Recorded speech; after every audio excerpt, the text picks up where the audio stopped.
More bad news for Rudy Giuliani, but at least in this case, he is not alone. You might have seen the development yesterday in one of the arenas where the fake electors from 2020 are being targeted. A state grand jury in Arizona indicted Trump aides, including Rudy Giuliani, Mark Meadows, and Boris Epshteyn, as well as the so-called fake electors who backed then President Donald Trump in 2020 after a sprawling investigation that took way too long into the alleged efforts to overturn Joe Biden's win in that particular state.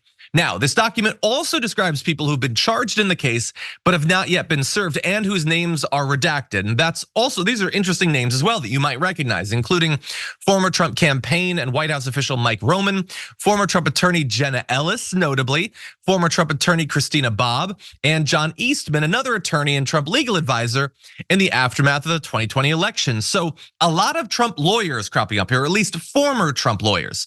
Not only Rudy Giuliani, but Ellis and Bobb and Eastman. And I don't know, maybe if I was a current Trump lawyer, I would find this news to be a little bit distressing. Why do so many people who serve in a legal capacity go on to be indicted and or disbarred?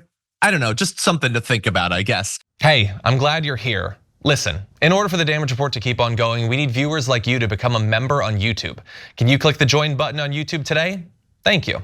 Importantly, Trump himself was not included in this new Arizona set of indictments, aside from being once again named as an unindicted co-conspirator. Number one, in fact, he's the best unindicted co-conspirator. Now, we're gonna return to that a little bit later on because there's more news from around the country about that. But I wanna focus on the people right now who have actually been indicted. And so here are the actual fake electors. Looks, if you were to ask ChatGPT to generate an image of, people trying to overturn democracy in Arizona, this is pretty much what it would look like, I guess. And that is them. You can actually see many of those figures in this video. Take a look at this. With the undersigned being the duly elected and qualified electors for the President and Vice President of the United States of America from the state of Arizona, do hereby certify for President Donald J. Trump of the state of Florida. Do you know what that video is? They filmed themselves doing their fake elector meeting. Like, I know that they're throwing out terms that make it sound better, like duly elected and qualified, but you're not, and you're not. And you importantly knew it at the time. The Arizona GOP actually spread that video because again, they were a part of this attempt to cast into doubt where the electoral votes should go in Arizona. Now, they were required to go to Joe Biden because notably he won the state, but they were trying to overturn that. And it's documented not just in the way that it is in so many other states where they signed documents, they literally held meetings and they filmed the meetings and they publicized the meetings. And so I have to assume these people are in a lot of trouble. Although let's pause for a second to note that what they are alleged to have done, it was a little bit ago. That's true. Now, a crime is a crime, even if a few years have passed, but a few years have passed. And some people think that that is noteworthy, maybe not always for the same reason. You had Joe Scarborough blasting them for taking 4 years to bring these charges. Now, look, I think it's fair to say that it should have gone faster. I think that almost every one of the legal things that we're experiencing as a country right now, particularly having to do with Donald Trump's activities in the wake of the 2020 election, should have been adjudicated more than 2 years ago. I feel like that would be a lot better for the country, so I understand the criticism. Bear in mind that not every one of them, though, I think is equally open to that criticism. So in this particular case, you have the person who launched the investigation and the charges in Arizona only won election, the Democrat, 2 years ago.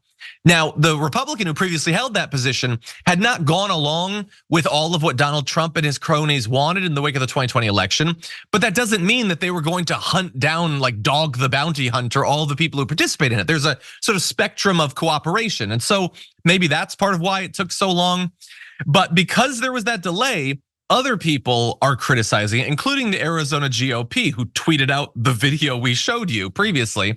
The timing of these charges, precisely 4 years after the 2020 election and as President Biden seeks re-election, is suspiciously convenient and politically motivated.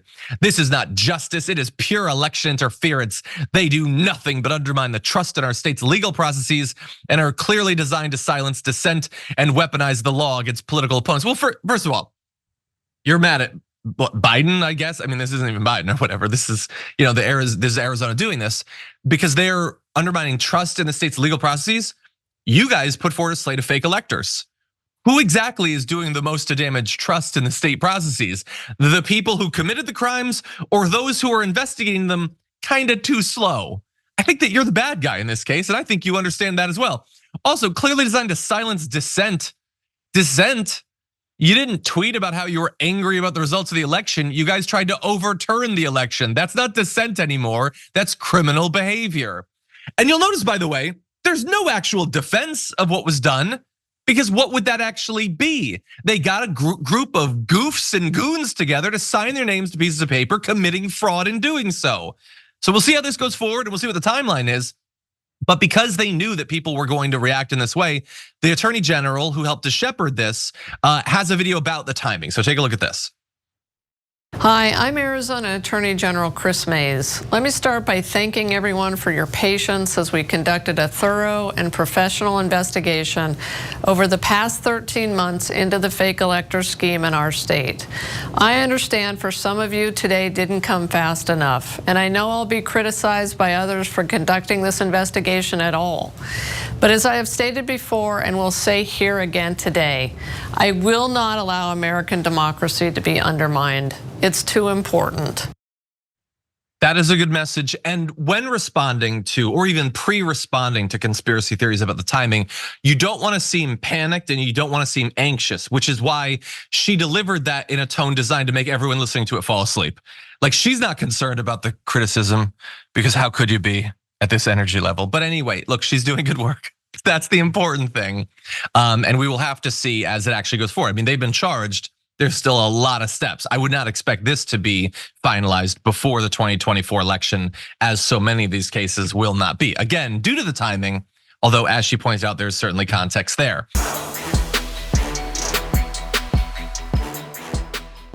Thanks for watching our video. Did you know that you can support our show by becoming a subscriber?